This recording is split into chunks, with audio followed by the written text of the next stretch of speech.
अस्सलाम वालेकुम students, welcome to our channel. आज हम 9th physics chapter number 5 gravitation की समरी को डिस्कस करेंगे। सबसे पहले हमारे पास है Newton's law of gravitation. Newton's law of universal gravitation states that every body in the universe attracts every other body with a force which is directly proportional to the product of their masses and inversely proportional to the square of distance between their centers। Newton law of gravitation के मुताबिक universe में कोई भी दो bodies आपस में एक दूसरे को एक ऐसी फोर्स से अट्रैक्ट करेंगी जो उन दोनों बॉडीज़ के मैसेस के डायरेक्टली प्रोपोर्शनल होंगे और उन दोनों बॉडीज़ के सेंटर के दरमियान जो डिस्टेंस होगा उसके स्क्वायर के इन्वर्सली प्रोपोर्शनल होगी। हमारे पास इसका फॉर्मूला है capital F is equal to Gm1m2 over R square. ये हमारे पास इसका फॉर्मूला है। नेक्स्ट हमारे पास है the earth attracts a body with a force equal to its weight. ये हमने लास्ट चैप्टर्स में भी डिस्कस किया था कि वेट क्या है। वेट आपके पास वो फोर्स है जिससे ज़मीन किसी बॉडी को अपनी तरफ खींचती है।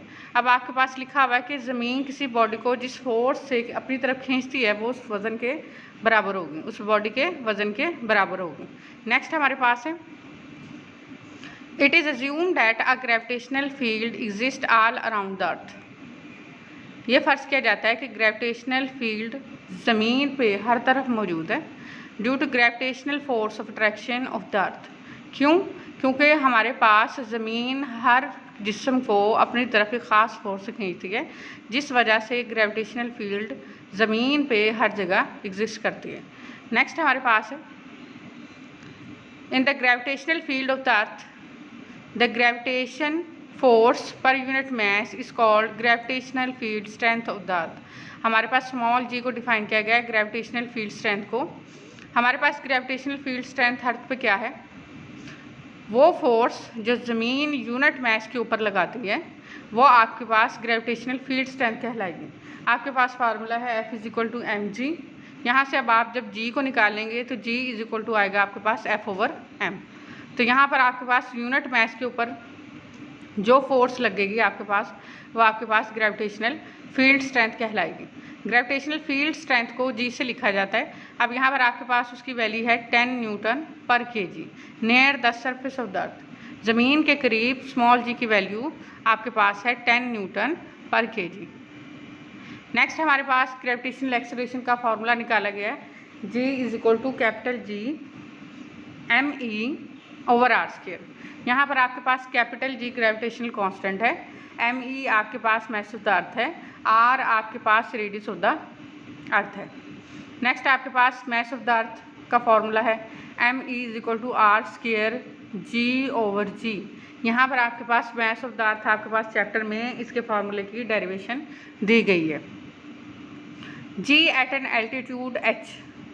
पहले हमने ऊपर वाली इक्वेशन में g की वैल्यू ग्रेविटेशनल एक्सेलरेशन की वैल्यू पड़ी थी at the surface of the earth. अब अगर कोई भी बॉडी ज़मीन से एल्टीट्यूड h के ऊपर है तो आपके पास स्मॉल g का फॉर्मूला चेंज हो जाएगा, g is equal to capital G m over r plus h का स्क्वायर। यहाँ पर आपके पास फार्मूले में एल्टीट्यूड ऐड हो जाएगा। नेक्स्ट हमारे पास है सैटेलाइट की डेफिनेशन।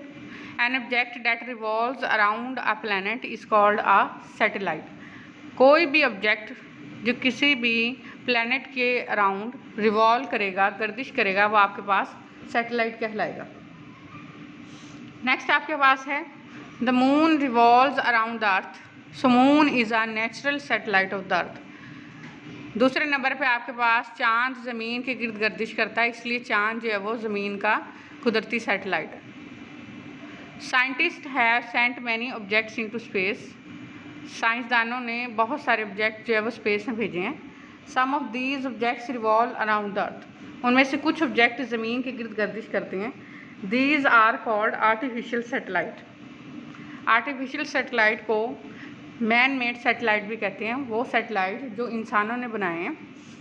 साइंटिस्ट तजर्बात करने के लिए कुछ ऑब्जेक्ट जो है वो स्पेस में भेजते हैं, तो ये जो ऑब्जेक्ट्स हैं वो ज़मीन के गिर्द जाके गर्दिश करते हैं, इन्हें आर्टिफिशियल सैटेलाइट कहते हैं।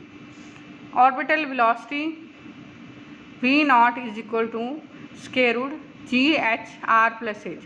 ये आपके पास ऑर्बिटल वेलोसिटी का फार्मूला है। वो वेलोसिटी, जिस वेलोसिटी से कोई भी ऑब्जेक्ट आप स्पेस में भेजेंगे तो उसके पास इस वेलोसिटी का होना ज़रूरी है। इस वेलोसिटी में, वेलोसिटी के फार्मूले में आपके पास जी एच क्या है? जी एच आपके पास है gravitational acceleration at an altitude H. R आपके पास रेडियस है अर्थ का, एंड एच आपके पास वो एल्टीट्यूड है जिस पे किसी भी सैटेलाइट को ज़मीन से छोड़ा गया है। तो ये आपके पास ऑर्बिटल वेलोसिटी का फार्मूला है, जो कि आपके पास चैप्टर के अंदर इसकी डेरिवेशन की गई है। ये आपके पास है चैप्टर नंबर 5 की समरी। तो नेक्स्ट इंशाल्लाह हम अपनी वीडियो में चैप्टर नंबर 5 के न्यूमेरिकल प्रॉब्लम का सलूशन देखेंगे। तब तक के लिए अल्लाह।